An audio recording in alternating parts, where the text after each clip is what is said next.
আসসালামু আলাইকুম রহমতুল্লাহি ওয়া বারাকাতুহু। আত্মসংযমী শিক্ষা অর্জন এবং মহান আল্লাহ তাআলার প্রতি গভীর আনুগত্য প্রকাশের সময় মাহে রমাদান। এই মাসেই আল্লাহ তাআলা নাজিল করেছেন পবিত্র কুরআন। আর সেই কুরআনের বাণী কণ্ঠে কণ্ঠে ছড়িয়ে দিতে বাংলাদেশে প্রথমবারের মতো টিকে গ্রুপ আয়োজন করেছে ব্যতিক্রমী হিফজুল কুরআন প্রতিযোগিতার অনুষ্ঠান পুষ্টি ভার্সেস অফ লাইট। প্রিয় দর্শক, আমরা ৩৬ জন প্রতিযোগী নিয়ে শুরু করেছিলাম। প্রথম, দ্বিতীয় ও তৃতীয় রাউন্ড পার হয়ে এখন আমরা চতুর্থ রাউন্ডে। এই চতুর্থ রাউন্ডে এখন আমাদের সাথে আছে ১৬ জন প্রতিযোগী। তারা ৪ জন করে ৪ পর্বে প্রতিযোগিতা করবে। কিন্তু প্রিয় দর্শক, তারা এখন কঠিন এক পরীক্ষার সম্মুখীন হতে যাচ্ছে। কারণ এই রাউন্ডে আমাদের বিজ্ঞ বিচারক মণ্ডলী তাদের প্রত্যেককে একটা আয়াত তেলাওয়াত করে শোনাবেন। তাদেরকে সেই আয়াত সেই পারার শুরু থেকে তেলাওয়াত করতে হবে। ব্যতিক্রমী এই আয়োজনে আমাদের সহযোগী হিসেবে আছে green board, super board, super doors, পুষ্টি গ্লোরি, পুষ্টি হ্যাপি টাইম, ইগল ঢেউটিন, প্রিমিয়ার সিমেন্ট, স্যাম বন্ড, ইয়োপার, ফিলআপ, ফ্রুটিয়ানা, হোয়াইট ওয়াশ, রিজাইনা এবং সাফ ডিটারজেন্ট। শুরুতেই চলুন দেখে আসি কুরআন মাজিদের আশ্চর্যজনক বিষয় নিয়ে পর্ব মিরাকলস অফ কুরআন। পবিত্র আল কোরআনে সূরা ইউনূসে আল্লাহ তাআলা বলেন, আমি তোমার দেহকে রক্ষা করব যাতে তুমি পরবর্তী প্রজন্মের জন্য নিদর্শন হও। ১৯৮১ সালে মিশরে ফেরাউনের মমি আবিষ্কৃত হয়, যা এখনো সংরক্ষিত আছে। অথচ প্রায় ১৪০০ বছর আগে নাজিল হওয়া কোরআনে ফেরাউনের দেহ সংরক্ষণের কথা উল্লেখ করা হয়েছে, যা তখনকার যুগে কারো জানা ছিল না। এটি কোরআনের অলৌকিকতার একটি উদাহরণ। ফেরাউনের দেহ আজও মানুষকে শিক্ষা দেয়, উদ্বুদ্ধ করে আল্লাহর শক্তি ও সত্যের প্রতি বিশ্বাসী হতে। বাংলাদেশে প্রথমবারের মতো আয়োজিত এই ব্যতিক্রমী প্রতিযোগিতায় ছেলে প্রতিযোগীর পাশাপাশি অংশগ্রহণ করেছে মেয়ে প্রতিযোগীরাও। সারা দেশ থেকে চূড়ান্ত ৩৬ জন প্রতিযোগী নিয়ে আমরা শুরু করেছিলাম প্রথম রাউন্ড। বিজ্ঞ বিচারকদের রেজাল্টের ভিত্তিতে দ্বিতীয় রাউন্ডের জন্য চূড়ান্ত হয় ২৪ জন প্রতিযোগী। দ্বিতীয় রাউন্ডের কঠিন পরীক্ষার পর আমাদের ৪ জন প্রতিযোগীকে বিদায় বলতে হয়েছে। কোয়ালিফাই করা বাকি ২০ জন প্রতিযোগী নিয়ে আমরা করেছিলাম তৃতীয় রাউন্ড। তৃতীয় রাউন্ডে কোয়ালিফাই করে ২০ জন প্রতিযোগী। তবে এই রাউন্ডে তাদের পড়তে হয় এক কঠিন পরীক্ষার মুখোমুখি। এই রাউন্ডে ১৬ জন প্রতিযোগী নিজেদের যোগ্যতা প্রমাণ করে উঠে এসেছে চতুর্থ রাউন্ডে। আর এই রাউন্ডে তাদের তেলাওয়াত মূল্যায়নের জন্য আমাদের সাথে রয়েছেন আন্তর্জাতিক খ্যাতিসম্পন্ন বিচারক মণ্ডলী। প্রধান বিচারক হিসেবে আমাদের মাঝে আছেন ইন্টারন্যাশনাল কোরআন রিসাইটেশন অ্যাসোসিয়েশন ইকরা এর প্রেসিডেন্ট এবং institute of Quranic science and phonetics এর প্রধান কারি শায়েখ আহমদ বিন ইউসুফ আল আজহারি। আসসালামু আলাইকুম ওয়া রাহমাতুল্লাহি ওয়া বারাকাতুহু। আরও আছেন জর্ডান সরকারি শরিয়া ও কোরআন শিক্ষা বোর্ডের প্রধান ডক্টর হাতিম সোহাইমাত। আসসালামু আলাইকুম ওয়া রাহমাতুল্লাহি ওয়া বারাকাতুহু। বিচারক হিসেবে আরও আছেন দারুল কারার গাজীপুর মসজিদের সম্মানিত খতিব হাফেজ মাওলানা আব্দুল কাদের রহমানী। আসসালামু আলাইকুম ওয়া রাহমাতুল্লাহ। এবং বিশেষ অতিথি হিসেবে আছেন হাদিস ফাউন্ডেশন এডুকেশন বোর্ডের চেয়ারম্যান ডক্টর আহমদ আব্দুল্লাহ সাকিব। আসসালামু আলাইকুম ওয়া রাহমাতুল্লাহ। পুষ্টি ভার্সেস অফ লাইট প্রতিযোগিতার প্রথম বিজয়ী পাচ্ছে নগদ ৫ লক্ষ টাকা, দ্বিতীয় বিজয়ী পাচ্ছে নগদ ৩ লক্ষ টাকা, আর তৃতীয় বিজয়ী পাচ্ছে নগদ ২ লক্ষ টাকা। বিজয়ীদের জন্য আরও থাকছে আন্তর্জাতিক বিশ্ববিদ্যালয়ে সম্পূর্ণ স্কলারশিপে পড়াশোনা সহ ওমরা পালনের সুযোগ। এছাড়াও অন্যান্য সকল বিজয়ীদের জন্য থাকছে নগদ অর্থসহ টিকে গ্রুপের সৌজন্যে আকর্ষণীয় গিফট হ্যাম্পার। চতুর্থ রাউন্ডের প্রথম পর্বে প্রতিযোগিতা করবে মোট ৪ জন প্রতিযোগী। প্রথমেই তেলাওয়াত নিয়ে আসছে ব্রাহ্মণবাড়িয়ার মারকাজুত তাজভিদ ইন্টারন্যাশনাল মাদ্রাসার ছাত্র হাফেজ আশরাফুল ইসলাম।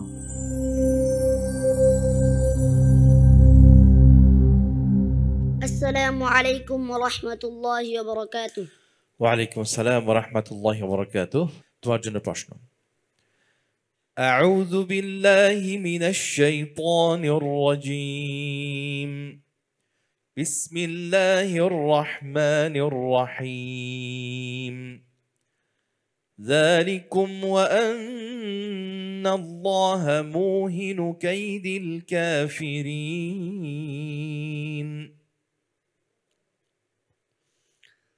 أعوذ بالله من الشيطان الرجيم. بسم الله الرحمن الرحيم.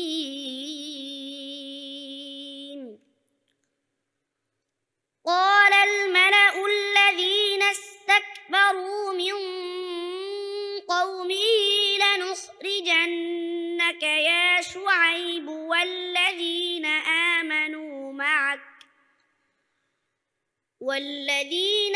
آمنوا معك من قريتنا أو لتعودن في ملتنا. قال أولو كنا كارهين.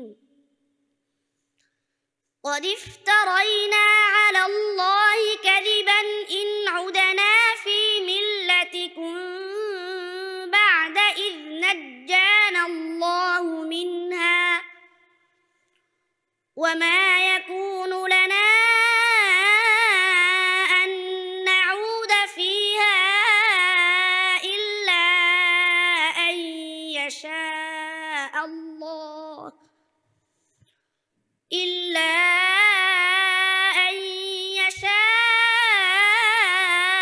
الله ربنا.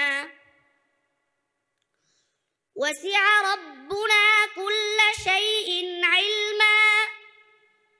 على الله توكلنا. ربنا افتح بيننا وبين قومنا بالحق وأنت خير الفاتحين. حسبك. صدق الله العظيم. بسم الله الرحمن الرحيم. الحمد لله والصلاة والسلام على رسول الله. يبدو أن هذه الحلقة ستكون مميزة من أولها. أشرف الإسلام منذ الحلقات السابقة وهو মাশাআল্লাহ তাবারাকাল্লাহ। আশরাফুল ইসলাম, চমৎকার তেলাওয়াত ছিল তোমার। আমাদের জর্ডান সমাজ বিচারক বললেন যে আল্লাহ পাক তোমাকে এমন একটি কণ্ঠ দান করেছেন, তোমার কণ্ঠটি অনেক প্রশস্ত, অনেক ওয়াইড, এবং এই কণ্ঠের মধ্যে লোয়েস্ট স্কেল, হাইয়েস্ট স্কেল সব কিছুই তোমার মধ্যে আছে আলহামদুলিল্লাহ। তুমি যত অনুশীলন করবে তোমার কণ্ঠের যে পরিধি এটি আরও ইনশাআল্লাহ আরও সমৃদ্ধ হবে ইনশাআল্লাহ। তিনি আরও বললেন যে তোমার ওস্তাদ যিনি আছেন তিনি যেন তোমাকে অবশ্যই ওয়াকফ ইফতার বিষয়ে যেন তোমাকে আরও শিক্ষা দান করেন, কারণ তোমার কয়েকটি জায়গাতে বিশেষ করে ওয়াকফের ক্ষেত্রে এবং ইফতার ক্ষেত্রে একটু সমস্যা হয়েছে। যেমন তুমি শুরু করেছো তুমি এখান থেকে শুরু না করে একটু আগে থেকে তুমি স্টার্ট করতে পারতে। এই বিষয়গুলো ইনশাআল্লাহ তুমি খেয়াল করে পড়বে। তোমার জন্য অনেক দোয়া রইল। আসসালামু আলাইকুম ওয়া রাহমাতুল্লাহি ওয়া বারাকাতুহু। দেখছেন পুষ্টি ভার্সেস অফ লাইট। সময় হয়েছে ছোট্ট একটি বিরতি নেয়ার। ফিরছি বিরতির পর। বিরতির পর আবারও স্বাগত জানাই কুরআন প্রতিযোগিতার ব্যতিক্রমী আয়োজন পুষ্টি ভার্সেস অফ লাইট অনুষ্ঠানে। এই পর্যায়ে তেলাওয়াত শোনাতে আসছে পুষ্টি ভার্সেস অফ লাইট হিফজুল কোরআন প্রতিযোগিতার চতুর্থ রাউন্ডের একমাত্র মেয়ে প্রতিযোগী, চট্টগ্রামের মার্কাজুল হাফেজাত ইন্টারন্যাশনাল মাদ্রাসার ছাত্রী হাফেজা সুমাইয়া বিনতু আজিজ।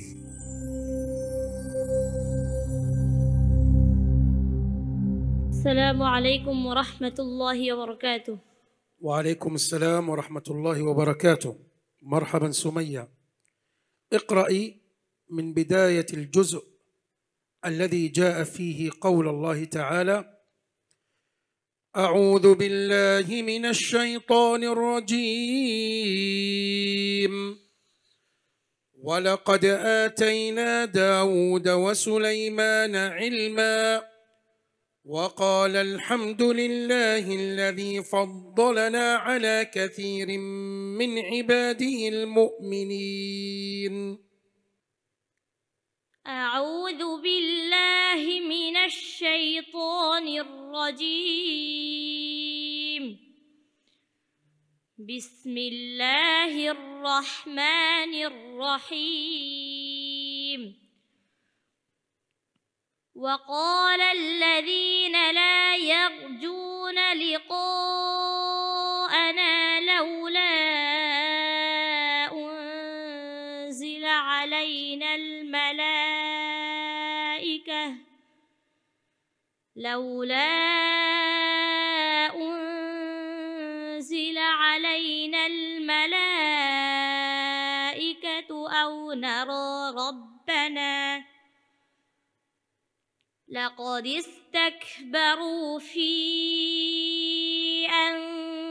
أنفسهم وعتوا عتوا كبيرا يوم يرون الملائكة لا بشرى يوم يرون الملائكة لا بشرى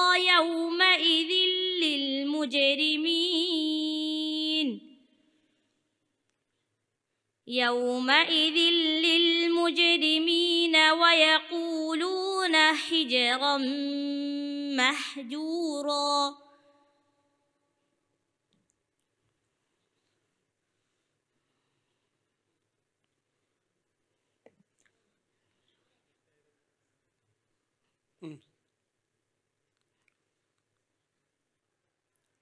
وقدمنا إلى ما عملوا من عمل فجعلناه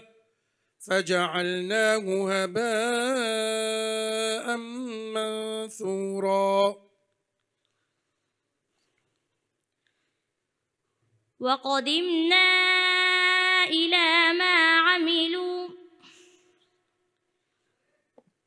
عملوا من عمل فجعلناه هباء منثورا وقدمنا إلى ما عملوا من عمل فجعلناه هباء منثورا حسبك جزاك الله خيرا صدق الله مولانا العظيم بسم الله الرحمن الرحيم بارك الله فيك يا سمية على هذه التلاوة الطيبة وهذا الصوت الجميل العذب মাশাআল্লাহ তাবারাকাল্লাহ সুমাইয়া তোমার তিলাওয়াত ভালো হয়েছে সুন্দর হয়েছে আমাদের জর্ডানের সুন্দর বিচারক বললেন আল্লাহ পাক তোমাকে সুন্দর কণ্ঠ দান করেছেন তিনি দুটি পয়েন্ট বলেছেন তা হলো তুমি ইয়াউমাইদিন লিল মুজরিমিন শুরু করেছো এখানে তোমার এটা তো ঠিক হয়নি আলাইনাল মালাইকা তুমি থেমেছো এটা তো ঠিক হয়নি যে কেউ বলতে পারবে না যে আমি শ্রেষ্ঠ আমি সেরা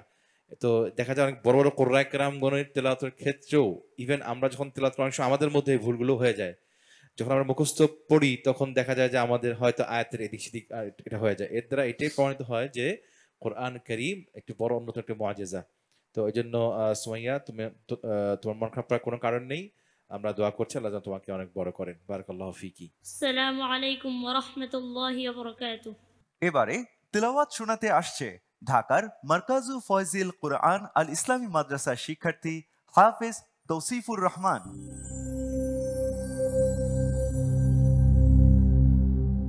السلام عليكم ورحمة الله وبركاته ওয়ালাইকুম আসসালাম ওয়া রাহমাতুল্লাহি ওয়া বারাকাতুহু তোমার জন্য প্রশ্ন আউযু বিল্লাহি মিনাশ শাইতানির রাজীম বিসমিল্লাহির রহমানির রহিম লিয়াজজিয়াল্লাহুস সাদিকিনা বিসিদকিহিম أعوذ بالله من الشيطان الرجيم بسم الله الرحمن الرحيم أتل ما أوحي إليك من الكتاب وأقم الصلاة إن الصلاة تنهى عن الفحشاء والمنكر ولذكر الله أكبر والله يعلم ما تصنعون ولا تجادلوا أهل الكتاب إلا بالتي هي أحسن إلا الذين ظلموا منهم وقولوا آمنا بالذي أنزل إلينا وأنزل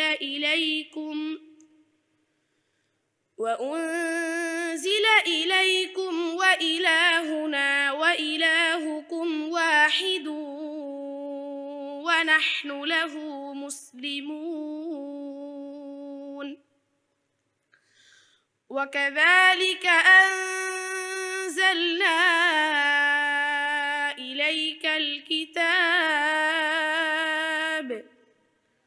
فالذين آتيناهم الكتاب يؤمنون به ومن هؤلاء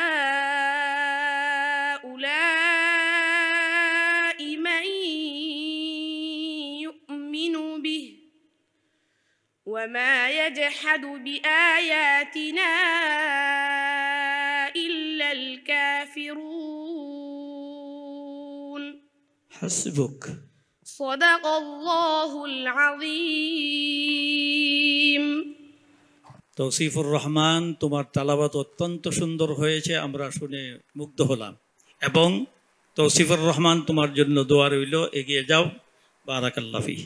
তাবারাকাল্লাহ। তৌসিফুর রহমান, অত্যন্ত সুরিত কণ্ঠে তোমাদেরকে তেলাওয়াত শুনিয়েছ। তোমার কণ্ঠের মধ্যে একটা অন্যরকম একটা মাধুর্যতা রয়েছে মাশাআল্লাহ। তবে কিছু নোটস রয়েছে, আমি বলছি ওয়াল মুনকার এবং কুনতা, এখানে যে ইখফাগুলো এসছে কিছুটা অতিরিক্ত হয়েছে, এগুলো যদি একটু স্পষ্ট করলে আরো সুন্দর লাগতো। অনেক দোয়া রইল, অনেক দূরে গিয়ে যাও। প্রিয় দর্শক, অনুষ্ঠানের এই পর্যায়ে থাকছে প্রফেসর ডক্টর চৌধুরী মাহমুদ হাসান স্যারের গবেষণায় কোরআন ও বিজ্ঞান বিষয়ক গবেষণামূলক পর্ব কোরআন অ্যান্ড সায়েন্স। বিসমিল্লাহির রহমানির রহিম। আজকে আরেকটি আয়াত পড়ছি, যেটা সূরা ইয়াসিন। আমরা প্রায় সবাই সূরা ইয়াসিন পড়ি, অত্যন্ত একটি গুরুত্বপূর্ণ সূরা। কোরআন শরীফের প্রত্যেকটা সূরাই, প্রত্যেকটা ভার্সেই গুরুত্বপূর্ণ। কিছুর মধ্যে শিক্ষা বেশি থাকে, সেজন্য আমরা এটা গুরুত্বপূর্ণ বেশি করি। কিছু থেকে শিক্ষা বেশি গ্রহণ করতে পারি, সেই সেন্স আমরা কোরআনের প্রত্যেকটি ভার্সেই অত্যন্ত গুরুত্বপূর্ণ। আল্লাহ তাআলা আমাদের কাছে অবতীর্ণ করেছেন। কোনোটার বিভিন্ন ঐতিহাসিক প্রেক্ষাপট আমাদের শিক্ষা দিয়েছেন। অতীতের বিভিন্ন ধরনের যারা জুলুম করেছে, নির্যাতন করেছে, যারা ক্ষুধা দুরহিতা করেছে, তাদের শাস্তির ব্যাপার দিয়ে আমাদেরকে সতর্ক করেছেন। সেইভাবে এই সূরাটার মধ্যে অনেক শিক্ষণীয় দিক আছে বলেই সূরা ইয়াসিনকে আমরা বেশি পাঠ করে থাকি।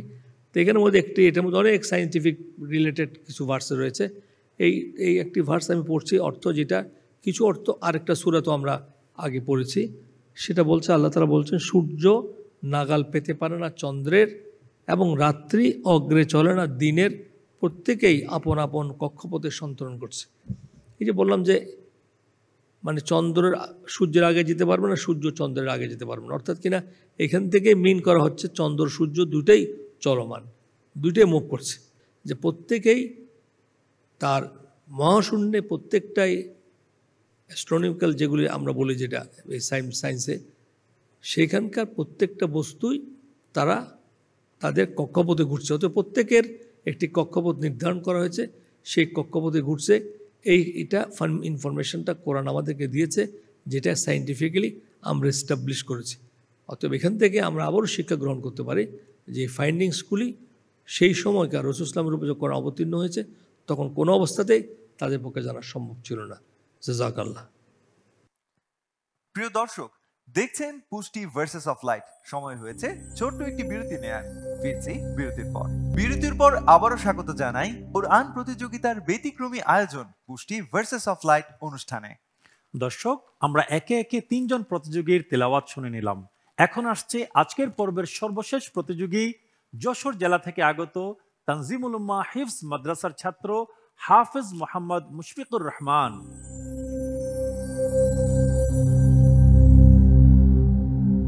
السلام عليكم ورحمة الله وبركاته. ওয়ালাইকুম আসসালাম ওয়া রাহমাতুল্লাহি ওয়া বারাকাতুহু। মুশফিকুর রহমান, তুমি নিশ্চয়ই ইতিমধ্যে জেনেছো আমাদের আজকের এই পর্বের নিয়ম। তোমার সামনে একটি আয়াত তেলাওয়াত করা হবে, সেই আয়াতটি যেই পারাতে রয়েছে তুমি সেই পারার শুরু থেকে ইনশাআল্লাহ তেলাওয়াত করবে। কেমন? প্রস্তুত? জি। ওকে, তোমার জন্য প্রশ্ন।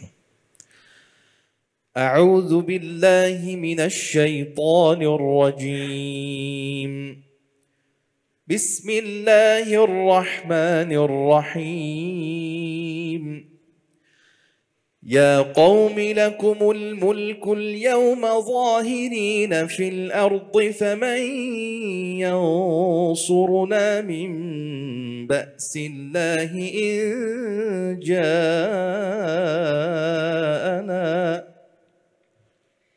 أعوذ بالله من الشيطان الرجيم بسم الله الرحمن الرحيم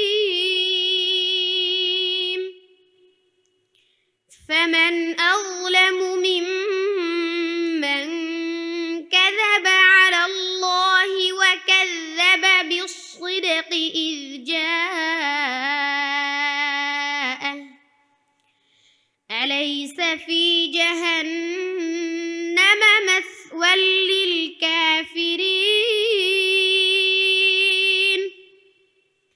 والذي جاء بالصدق وصدق به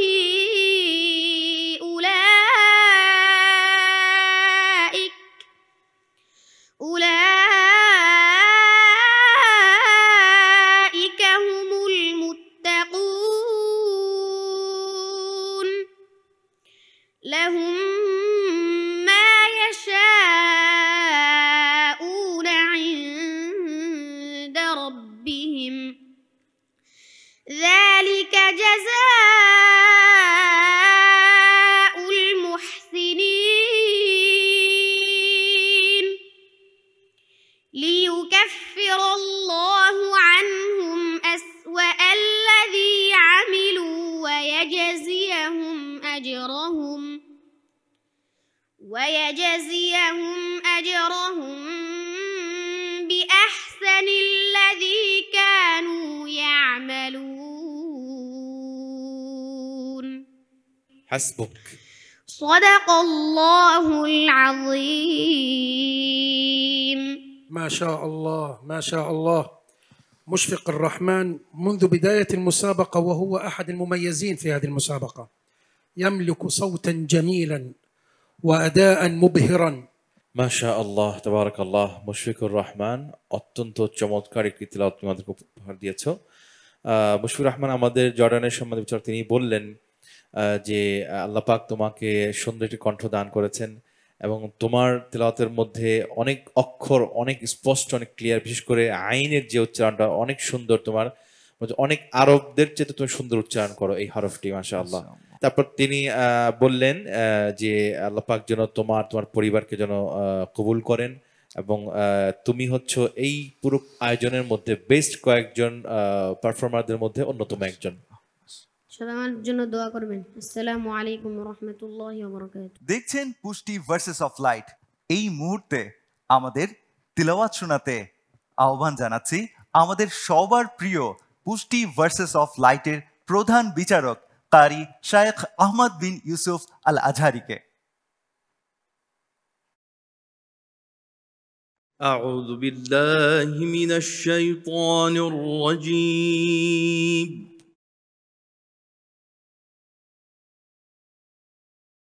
بسم الله الرحمن الرحيم.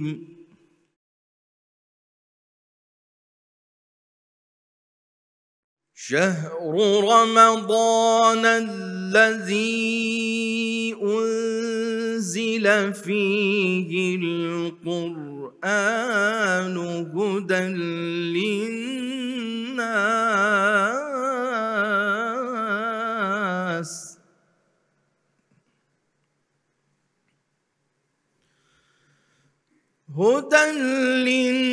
للناس وبينات من الهدى والفرقان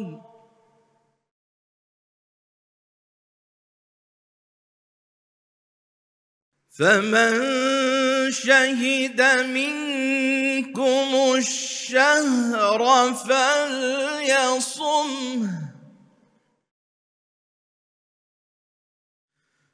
ومن كان مريضا أو على سفر فعدة من أيام أخر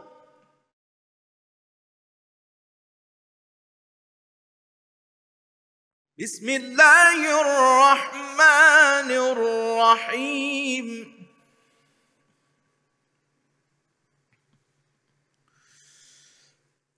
شهر رمضان الذي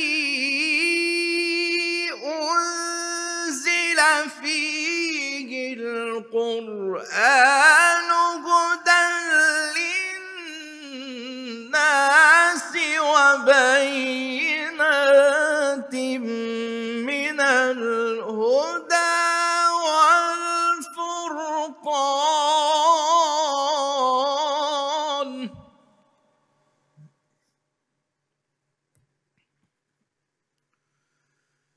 فمن شهد منكم الشهر فليصمه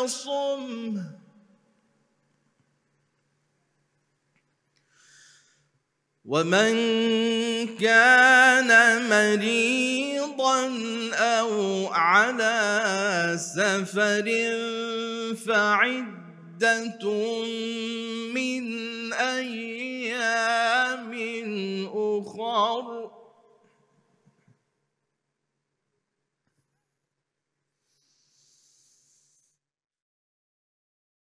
يريد الله بكم اليسر ولا يريد بكم العسر ولتكملوا العدة ولتكبروا الله على ما هداكم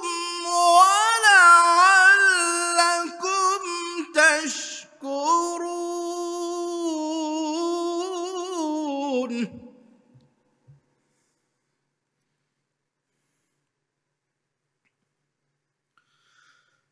يريد الله بكم اليسر ولا يريد بكم العسر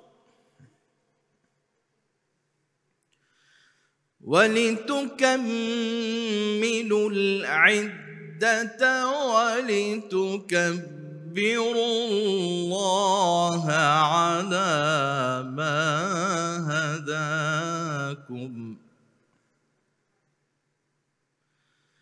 ولتكبروا الله على ما هداكم ولعلكم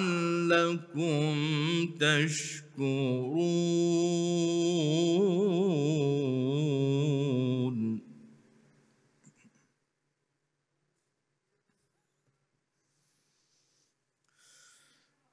يريد الله بكم اليسر ولا يريد بكم العسر ولتكملوا العدة ولتكبروا الله على ما هداكم ولعلكم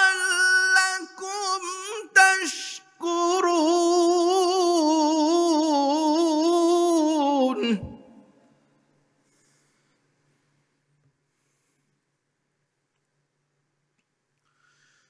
وإذا سألك عبادي عني فإني قريب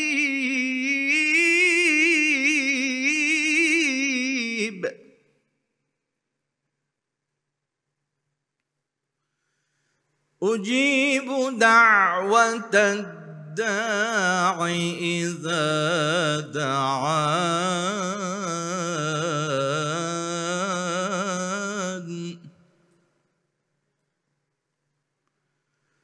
فليستجيبوا لي وليؤمنوا بي لعلهم يرشدون.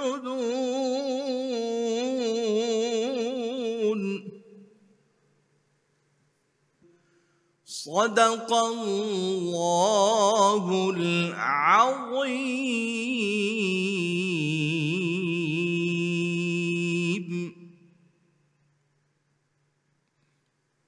প্রিয় দর্শক, আজকের প্রতিযোগিতার 4 জন প্রতিযোগীর তিলাওয়াত আমরা শুনে নিয়েছি, আর এবার তাদের রেজাল্ট তৈরি হচ্ছে।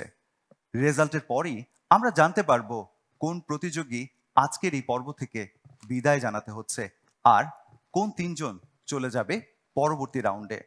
কাকে আজকের এই পর্ব থেকে বিদায় জানাতে হচ্ছে তার নাম জানবো, তবে তার আগে আমাদের বিশেষ অতিথির কাছে জানতে চাই কেমন লাগলো এই ছোট্ট ছোট্ট হাফেজাদের তিলাওয়াত। সম্মানিত দর্শক মণ্ডলী, আমরা ইতিমধ্যে আলহামদুলিল্লাহ 4 জন প্রতিযোগীর কাছ থেকে অত্যন্ত চমৎকার কোরআন তেলাওয়াত শুনেছি, অসাধারণ তেলাওয়াত। এই যে প্রতিযোগিতা অনুষ্ঠিত হচ্ছে, এই প্রতিযোগিতাগুলো অত্যন্ত গুরুত্বপূর্ণ ভূমিকা পালন করছে। আমরা টিকে গ্রুপকে আন্তরিকভাবে ধন্যবাদ জানাচ্ছি। আল্লাহ রাব্বুল আলামিন আমাদের সবাইকে পবিত্র কোরআনের খাদেম হওয়ার তৌফিক দান করুন, পবিত্র কোরআনের চর্চাকে নিজের জীবনে এবং সমাজের জীবনে বাস্তবায়ন করার তৌফিক দান করুন। আল্লাহুম্মা আমিন। আসসালামু আলাইকুম ওয়া রাহমাতুল্লাহি ওয়া বারাকাতুহু। যারা বিদায় নিচ্ছে আমাদের কাছে কিন্তু সবাই বিজয়ী। আজকের এই পর্ব থেকে যাকে বিদায় জানাতে হবে সেও পেয়ে যাবে নগদ 10,000 টাকা এবং টিকে গ্রুপের সৌজন্যে আকর্ষণীয় গিফট হ্যাম্পার। দর্শক, আর অপেক্ষা নয়, এবার আজকের পর্বের 16তম বিজয়ীর নাম ঘোষণার জন্য এবং তার হাতে পুরস্কার তুলে দেওয়ার জন্য মঞ্চে আহ্বান জানাচ্ছি ডক্টর হাতেম সোহাইমাদ হাফিজাহুল্লাহকে।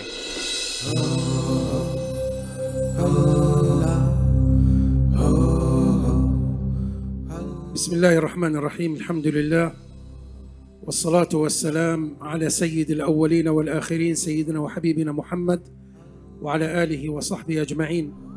هي الحافظة سمية بنت عزيز. সুমাইয়া বিনতে Aziz.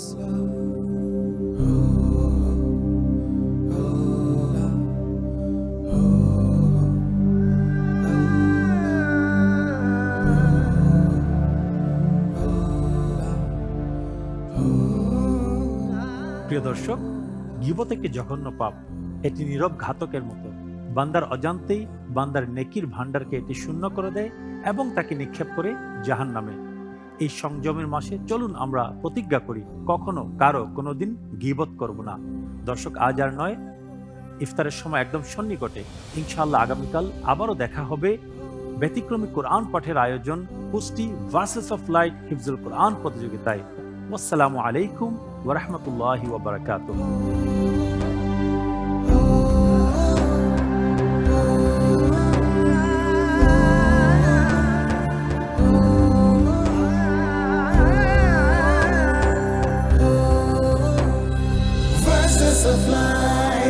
Verses of light, verses of light.